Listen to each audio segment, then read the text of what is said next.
This is Pod Strangely Warmed, a place where we tell the good Methodist story, where we have conversations that invite followers of Jesus to seek after that loving, just, and free world that God imagines for us all, and have a little fun along the way.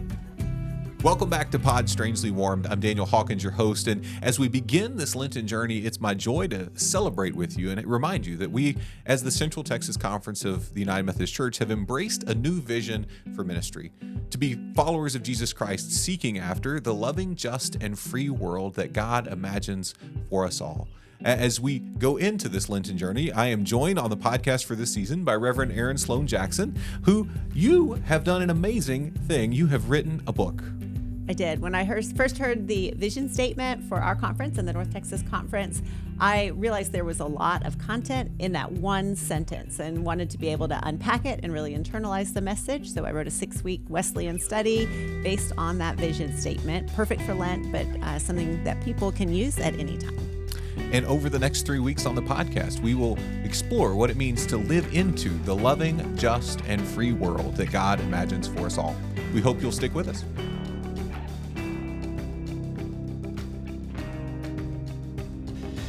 Welcome back to Pod Strangely Warmed. I'm Daniel Hawkins. We are here in week 2 exploring this call of Christ to be followers of Jesus, seeking the loving, just, and free world that God imagines for all people. Last week on the podcast, we explored what it means to seek after that loving world that God imagines. And today on the podcast, we're wrestling with the second word here, the word just, and what it means to be people who seek after the justice God dreams and imagines for the world. To help us today, and frankly, not to help us, to lead us today, we've got deacon power in the room today. Erin Sloan Jackson, the writer of Loving, Just, and Free, a 6-week Wesleyan Bible study on this topic, is back with us again. We're incredibly thankful, Erin, that you are here. And Barbara Dunlap, one of our deacons here in the annual conference, who is leading Sacred Worth Ministries, and we're incredibly thankful for you. I am now going to be quiet for the next 30 minutes as you teach us about just and justice, because that really is, let's talk about the role and work of the deacon in the church, and that bridge between church and community, church and world, those places where our faith and its convictions intersect with the lived reality of our community and our world. As we begin this, when you think of the word justice, what are the first couple of descriptions or words that come to mind for each of you? So your question was actually multi-layered. So I'm going to start back to a little bit about the ministry of a deacon. Perfect. And so the ministry of the deacon is often misunderstood. And so we love to talk about what it means to be a deacon. The deacons are full clergy, and they're called to word and service and ministries of compassion and justice. And so this is a topic that's near and dear to our heart. It's near and dear to our call story. It's why we are here. Now, of course, the fifth thing that deacons are always called to is always explaining what a deacon is. And so we're here. But I would just say that that's an incredibly distinct role that we have as an order, is to represent the church as clergy, but to also have an eye toward the marginalized, for those that are, especially the impoverished, but everyone that may need to know justice. They need, and go right into the whole vision statement here, know love and justice, and have that be part of their fullness and their flourishing. Yeah, so I just would like to add, too, that, people often talk about, like, how we're the bridge between the church and the world, which we are. I love to use the term ambassador instead, because a bridge is static and an ambassador moves.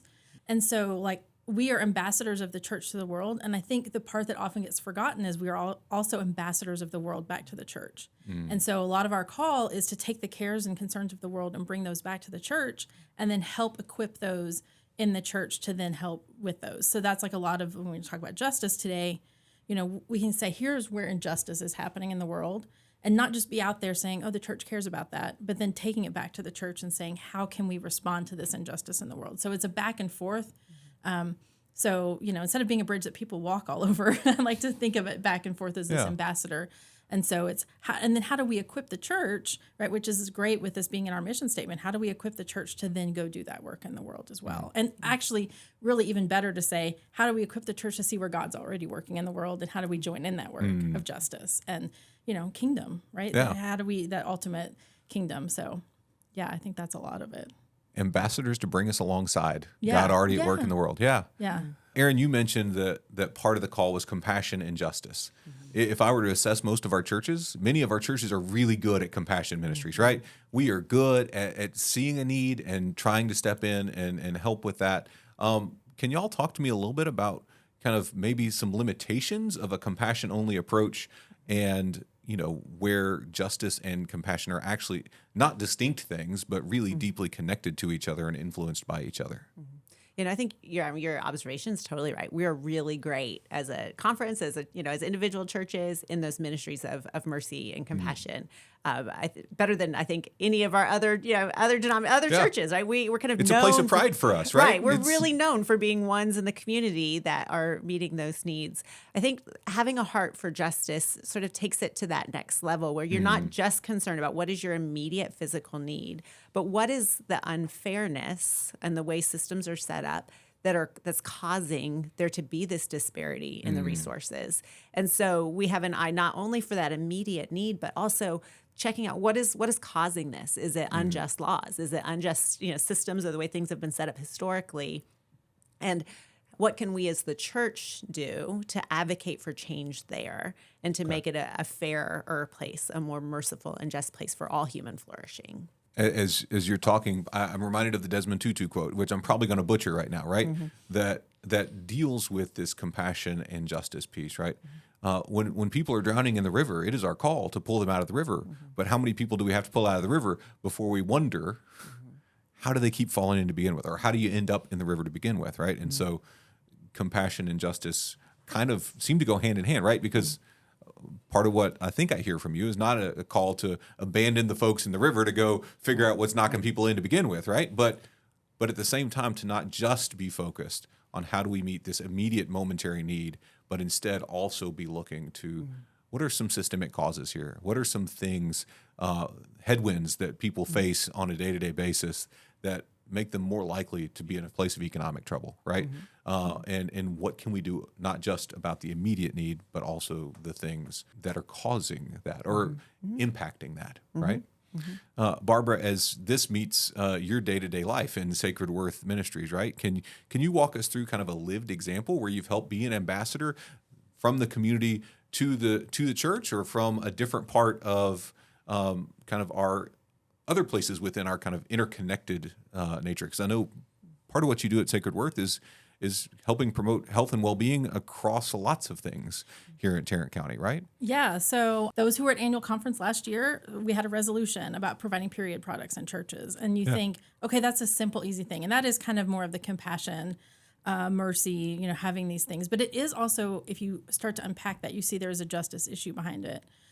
We found this year, our Texas legislature, and I actually helped support some of that work, was in promoting that and contacting Congress and things, was repealed the tampon tax, is what they call it, the tax on menstrual products. But not just that, but also diapers, adult diapers, pumps for breastfeeding. So like kind of this whole cycle of things that had been unfairly taxed on women only. Yeah. And that were things that people, taboo. We don't want to talk about that. And so even the thing of talking about something like period products in churches and talking about menstruation at annual conference, which people go, ooh, yuck. But why ooh, yuck, right? Like this is part of our bodies that God has given us. This is part of who we are. We are fearfully and wonderfully made, and that includes all of this. And so I think sometimes it's just even opening the door to that conversation. And then within the resolution itself, I talked about the statistics that show that there is the period poverty, that there are people that are missing school because they don't have products, and so they're staying at home because they're bleeding and they don't want to come to school, or people that are missing work or church or whatever. So that becomes the how do we then fix. So yeah, putting pads and tampons in our churches is maybe the mercy part of that. But then it's the, well, why do people even need them there? Why do people not have that? Why do we need to donate these to food pantries? It's the same thing. And some of these issues, you start going, you start unpacking. So you start here and you kind of work that way. And so that to me is like one of those issues that you might look at it at face value and just be like, oh, someone forgot their period products at home. Well, yeah, sometimes, but sometimes there's a lot more to it. And that's where we can say we as a church should care about these issues because God cares about these issues. God cared about, Jesus healed the hemorrhaging woman. Yeah. And returned her to society because she had been outcast. And so how are we letting people continue to be outcast from society for the same issue 2,000 years later? So how do we do that? And so you think of it that way and start to go, oh, there's a bigger issue. So that's just one that's kind of seems like a simple thing, but really there's so many layers to it that I think that's part of our job as a church, is to go, there's all these layers, and how do we pick one of those layers and work on that? And maybe I'm working on one, and you're working on one, and you're working on one, and then eventually we're all working on this same issue. Well, that kind of multi-layered thing, is an idea that shows up in lots of places where compassion and mercy come together, right? In our local church, we have an adopt-a-school relationship with a couple of different schools. We provide weekends of food, backpack ministry. It's a fairly standard ministry in most of our Methodist churches because we're known for these kind of things, right? It's our heart lived out. But the thing that try to be incredibly intentional on with my folks is to help them understand that the backpack of food, isn't just about making sure a kid has food. It is an equity. It's a justice issue. It's an equity issue. It's a thing that says, the statistics will show you, if a kid is food insecure over the weekend and comes to school on Monday morning hungry, even if they get free lunch, even if they get free breakfast, right, those 2 meals, it is not until like 3 o'clock on Monday afternoon that they're physiologically able to focus. And so guess what? We've taken a kid in poverty who's food insecure and said, you only have access to 80% of your education. We want to cause systemic generational poverty to sustain itself? Limit access to education, right? And so we are not only providing food for the weekend, right? Ramen noodles are great. Well, they're not great, but they're they're available, right? The corn in green beans in the little container is great, or it's not great, but it's there, right? It's not just providing food for the weekend, right? It's helping make possible the full and complete education for the child. And so it comes in partnership with the mentoring ministries that go on, with the tutoring ministries that go on. It's one of those things where it feels like an act of compassion, but it's connected to a system and an intentionality that's focused on issues of justice too, right? I think it's interesting. Justice is one of those words that will often make our good church people a little nervous, a little anxious, because it's been kind of stigmatized within our political conversation, right? And it's kind of been claimed in a partisan world, not in a political world, right, as a expression of left-leaning politics, right? But issues of justice have kind of been a part of the DNA of people called Methodist and the people called Christian from the very beginning of time, right? All we got to do is read the Sermon on the Mount, and we see Jesus pretty clearly caring deeply about the spiritual and physical well-being and making sure that right relationship to issues of power and justice are at work in the individual and communal lives of the people. Erin, you were talking to me a little earlier about just how Methodist these issues of compassion and justice are, just how Methodist it is to express this reality into our world, that maybe we shouldn't be quite as worried about it as we sometimes are. Right. No, I think you're right about the word being stigmatized, but I also think, if a prevailing Methodist culture, United Methodist culture, is we're not going to talk about things that might offend, then, or I'm afraid that if I offend people in my church, we're going to have that person walk out. And so I think there's become this space where it feels like I don't want to use a trigger word. I don't want to step on someone's toes, just because there may be some ramifications, which is kind of part of why I'm a deacon, honestly, because I want to be able to say what I need to say, and I don't have to worry about whether or not the church works. So, but I think it is so deeply entrenched in our Wesleyan heritage. Like I just you talked about going to see politicians and talking to politicians. We as United Methodist have so much personal power. Like we're a mainline denomination. The people within the pews of our churches are deeply connected in their social circles, whether they're left-leaning, left or right leaning, doesn't even matter. They have power and influence in their circles. And if we can teach people to be more comfortable talking about, hey, this is a really unjust situation, and we can all agree that we want human flourishing, then we can go with that. But I was struck the last time I went to Washington, D.C., the United Methodist building is on a corner directly across the street from the Capitol and across the street from the Supreme Court. Like, there's not a denomination more prominently displayed in Washington, D.C. as far as like having this entrenched Our DNA. Architecture says there is something, this is who we are. This is who we are. And so I think if we can get that power that is already, Holy Spirit power that's already in our congregation, and somehow mobilize that to where people have to listen and say, we want to have a world where women and girls are treated as sacred, where people have clean drinking water or access to food, where students have all that they need. We all agree on these core things. Then we need to empower our people to be able to learn how to speak about those things and to advocate. I think we can have more transformation if we can get more people speaking up and feeling comfortable in that space. Well, and part of what I noticed in what you were just saying, what you were naming in were not positions, but core convictions, right? And what we're inviting people to is not to a slate of positions. We're not going to print out a paper and say, vote this way, right? We're not the type of Christians that do that. There are some that do, but that ain't us, right? But it is an invitation to the examination of what are some core convictions in our lives, right? We believe that every woman should be treated as a person of sacred worth, right? And our communal life should reflect that. We believe that every child should have what they need to flourish, right? Those aren't positions, right? That's not we're not going to take a vote in Congress as to whether we think people are of sacred worth or not, right? But it is a conviction that we hold that can influence specific expressions within and specific positions on different things. And frankly, often those convictions are shared across the political divide, right? Absolutely. I think if we can get to a place where we're focused on conviction rather than position, we might actually do some good in the world. Right. I know part of what you do, you Erin, you end up in D.C. on behalf of World Vision on a regular basis, advocating on a lot of hunger-related things. And Barbara, you do a lot of local work here in health and well-being in Tarrant County. I would imagine that brings folks from across the political divide together, sharing core convictions. Yeah, for sure. So I work with the Tarrant County Health Equity Alliance, which has had several different names, and we're in our 23rd year.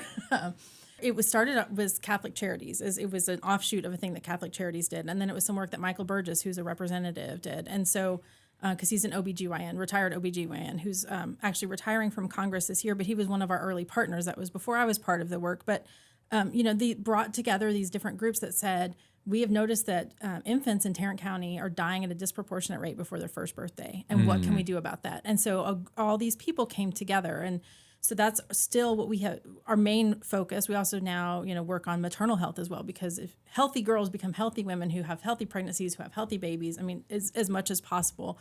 And so it is when we have these meetings, and it's people from all different angles and all different aspects. And you can say, okay, well, I want to talk about, we talk about reproductive justice as a whole, that it talks about, I will butcher the whole thing, but Sister Song coined this term, but it's that to have the children you want to have, not have children when you don't want to, and to raise the children that you have in safe and healthy communities. And so even if you're like, oh, I don't want to talk about sex ed, okay, great. Let's talk about the fact that there's food deserts in Tarrant County, in Fort Worth. Let's talk about the fact that there's no transportation from Arlington to JPS downtown if you have an appointment and you're on Medicaid. Let's talk about the fact that 54% of women in Texas give birth on Medicaid.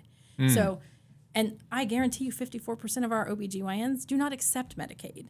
So once again, talking the influence in our church, so I can take those statistics that I learn and take them back to the church where maybe there's a doctor who maybe says, oh, maybe I should accept some Medicaid patients, right? Because we have those people, and politically or not, most people say, I want a baby to be born successfully, healthy, that the mom to be healthy. Yeah. Most of us agree that is a good outcome, that we have a healthy mom, healthy baby once that it's all done. And if we don't, you need to talk to Jesus. Yeah, exactly. If that is not your desired outcome there, what are you praying when you say thy kingdom come, thy will be done on earth as it is in heaven? Right? That. So most people have that desired outcome. So you can say, okay, I can do it by, Medicaid. I can maybe think about, why do we not have public transportation in Arlington? Here's, justice issue. It's the largest city in the United States that does not have public transportation. Fascinating. Yeah. So, but that's a big factor in things like people getting to work, getting to school, getting to food, getting to doctor's appointments. And so you say all these things factor into the fact that mothers and babies die at disproportionate rates in Tarrant County. So you pick your thing and look at it. And yes, so local, we get excited, people go, oh, presidential, we got a presidential campaign this year, and people start picking sides. Okay, well, what about your city council? Who makes those decisions about who's allowed to build in your city, grocery stores or, of those things. And so it's just helping people realize that these things that they think don't impact things, I think that's a lot of it. It's just even awareness, just saying this is an issue, and that the way that we behave as a church can help resolve this issue, at least be part of the solution. And I think one thing that all that Barbara is saying really highlights too is when you talk about issues of justice, it's incredibly complex. And so I believe our societal human temptation is like we're going to like just say no. Like we're going to give a simple answer because we just don't want to go through all the messiness that is the complexity of big things. And so how do we also learn to wrestle with things that are really complex that involve, listening and relationship? And I think our faith also calls us to those conversations where how can we have a more nuanced solution to the things that are real problems? Well, last week we spent the entire time talking about what the loving world God imagines, right? And we named that sometimes living that love involves loving people who are difficult for you to love, right? They're loving people for whom it is hard for you to be in their presence, right? Love it, and we heard Bob Goff's advice, 3 minutes at a time, right? Love somebody who's really hard for 3 minutes at a time. Great. Sometimes sitting in those bipartisan kind of communities of faith, you may end up finding you share a conviction with somebody who you don't share a bunch of positions with, right? And you have to lean into, I'm going to love you in the face of this, even though like 3 out of the 4 things you're going to say in this meeting, I'm going to go, oh, sweet Jesus, why? Right? But we share this conviction. We're aiming for the same thing, right? A lot of those convictions do what this vision statement are trying to do. They give you the aim, the direction for which that we're all going for, right? It's we're longing for this loving, just, and free world that God imagines for all people. That gives us a direction, a place to point toward, right? Those convictions give us a thing to point toward rather than getting lost in the minutia of each specific thing, right? Because sometimes you can make a ton of simple decisions that take you in the wrong direction, even though individually each one feels like it might do that. But nuance is hard. Erin, can we just confess that nuance is hard? Nuance is really hard. It's so much easier to do a canned food drive than to fight for justice. Like, it's so much easier. And we also have we have the same backpack ministry. Like it's really important work, and it's way easier than advocating for food security. Like it's so much easier to do, and I think that's probably why. And it's also when you do compassion work, you feel it in your hands. And oftentimes when you're doing justice work, you don't even know if your words are falling on deaf ears, but you have to keep advocating anyway. But you might not necessarily know. There's a lot of operating in the gray with justice work, but so I think that is another reason why it might be less appealing to do. Yeah, I think too, just thinking like what you said, when you do compassion, like I can give you a sandwich and you will not be hungry right now. Right. But if I am trying to advocate for your school, to give you a free lunch or for whatever it is, that can take years. And I think that's some of it too, is that people have a hard time sometimes when we're looking at the big picture, and it's exhausting. And also I think it's easy to burn out. And so I think that's part of it is that's one thing I like to try to do, like with my work with Heal and other things, is to celebrate the wins. And I think that, as churches, we can do that too and be like, hey, let's celebrate, like, once again, a bipartisan thing that actually came before the state of Texas this year there was repealing the tampon tax, so let's take that win. And also that we expanded Medicaid for postpartum moms to a year after giving birth, which brings us in line with a lot more of the country and will hopefully help reduce maternal mortality. And so that's a thing that, like, yes, we could do more, but let's celebrate. Like, I think that's a thing that we sometimes are hard, we go, oh, it's not all fixed. Okay. So, like, I think that's the thing is we have to acknowledge, like, yes, we haven't fixed the whole problem, but, like, we're making, those incremental changes that take time. And so I think that's part of it. Sometimes with justice, people go, oh, that's like, I don't want to spend 5 years. Okay, well, maybe you don't spend 5 years. Maybe you work on it for 6 months, and then you work on it for 6 months, and then I work on it for 6 months. And before we know it, it's been 10 years, and we've made huge changes. Well, Barbara, as you're talking, I can't help but, I fully get and understand that happens, and I've lived that reality, right? We let perfect be the enemy of good, right? But if justice is a progress thing, it's a process thing, it's a taking the next faithful step thing, in many ways it mirrors discipleship in the United Methodist Church, right? We have to stand up at ordination and promise that we are going on to perfection, right? The bishop asks, do you believe you're going on to perfection? And we all say yes. And if you're like me, in the back of your head, you say, but not at this rate, right? Because you know what could be, right? But you also know that the journey there is 3 steps forward, 2 steps back, 1 step sideways, 3 steps forward, 2 steps back, 1 step sideways, right? And sometimes that can be discouraging. But in many ways, we are people of process, right? We are people. You go around the circle. Erin, you and I both went to Baylor, and so I would assume you encountered many of the same conversations I had. I can't tell you how many times I got asked, when did you get saved, right? And I'm like, I don't have an answer to your question. I didn't have an answer to your question last time. We're process people. We are in the process of being saved, right?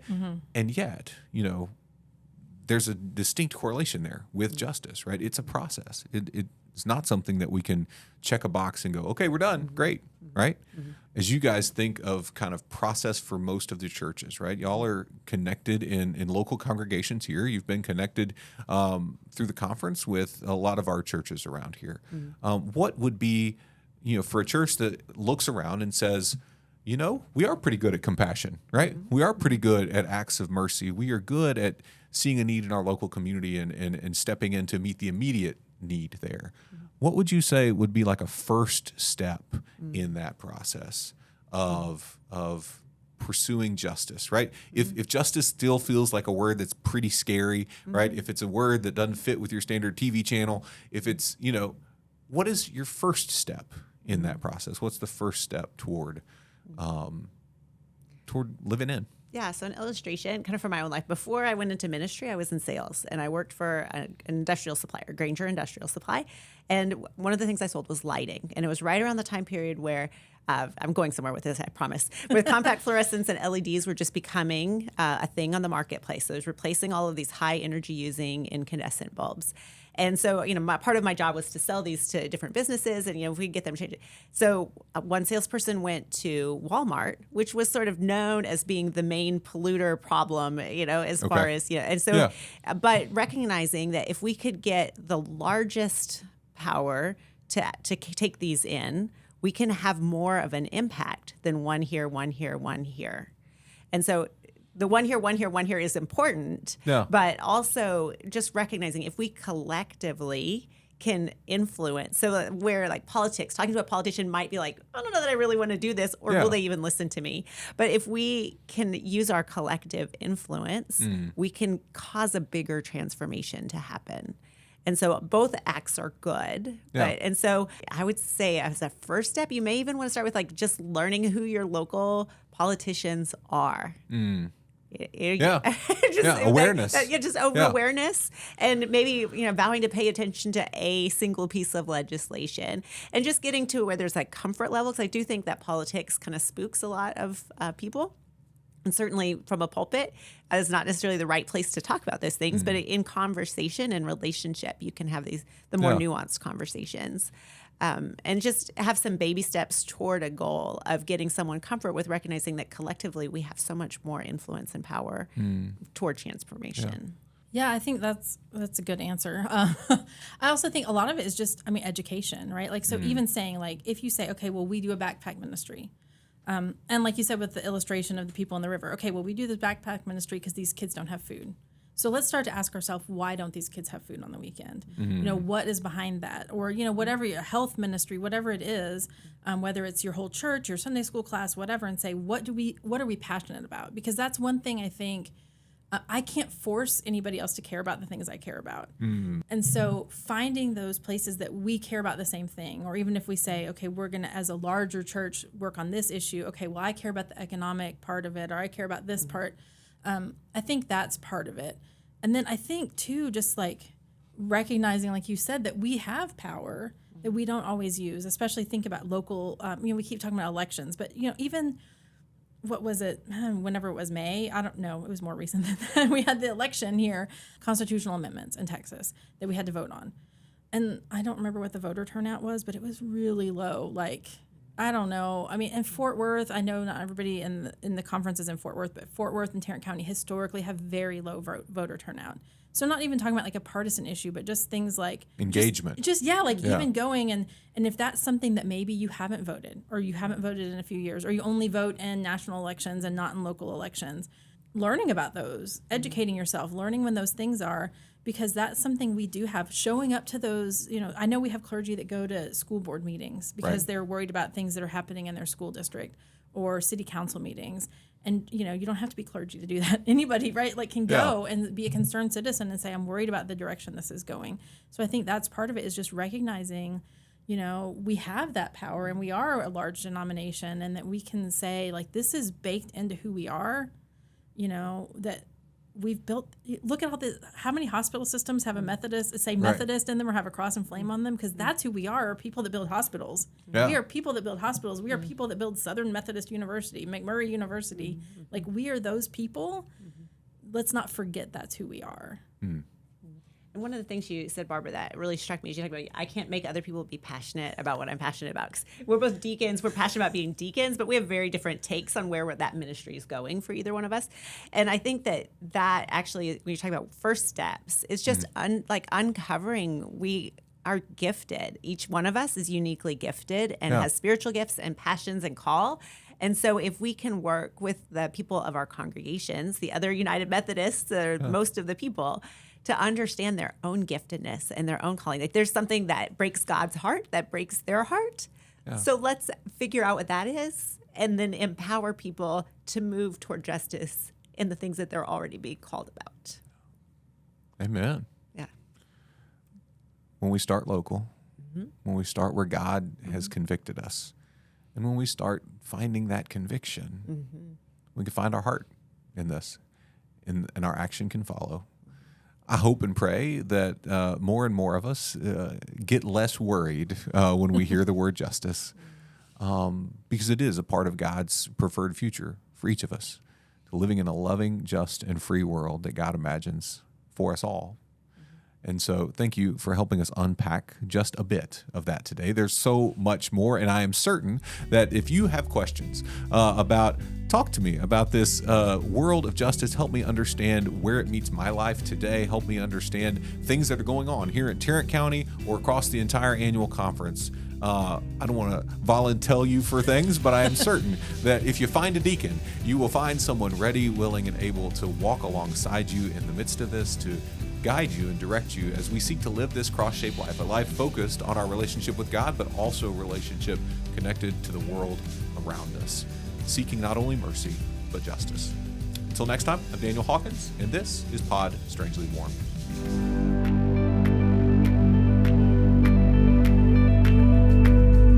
This has been Pod Strangely Warm. If you enjoyed our conversation today, know that you can find us anywhere you find podcasts. On Spotify, Apple Podcast, YouTube, any and all the places, we are there. So if you want to continue the good United Methodist conversation that you've been a part of today, find us, like us, rate us, review us, and share with a friend, so that the good news that is happening right here in our own midst can amplify even